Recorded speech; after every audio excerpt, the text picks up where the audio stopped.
suis Franck Curtis Berea. Je suis chargé de biodiversité à la direction du territoire de l'alimentation et de la mer. Accessoirement, je suis naturaliste. Donc actuellement, on est sur la côte sud de l'Anglade, entre la gazelle, la pointe de la gazelle et les voiles blanches. Donc les espèces qu'on retrouve le plus régulièrement et le plus fréquemment, c'est la baleine à bosse, donc le rorqual à bosse, le rorqual commun, le petit rorqual.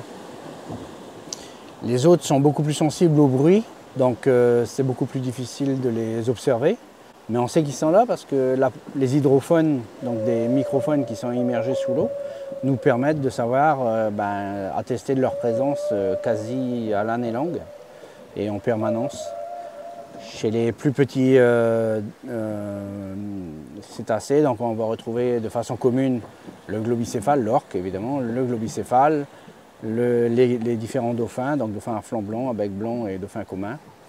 Et puis un animal qui est très discret, c'est le marsouin, qui peut aussi être observé de façon très régulière. Donc le cachalot ici, il fréquente les eaux de façon quasi constante. Et en fait, on l'observe très très peu. On sait que ce sont des mâles, du fait des échouages, on sait que ce sont des jeunes mâles, essentiellement, et qui se tiennent dans des eaux qui ne sont pas caractéristiques de ce qu'on pense d'eux, c'est-à-dire des eaux qui ne sont pas très profondes finalement. Et par contre, sur les hydrophones, effectivement, on les voit, on les entend, on ne les voit pas, du coup, on les entend en quasi permanence. Et on a donc des cachalots qui viennent embrasser l'hydrophone, ils le détectent. Et par curiosité, sans doute, ils viennent voir qu'est-ce que c'est que ça, quoi. Donc on entend le cliquetis qui s'accélère au fur et à mesure qu'il approche de l'hydrophone. Et ça, ce sont des animaux et des chants qu'on entend de façon très régulière sur les hydrophones.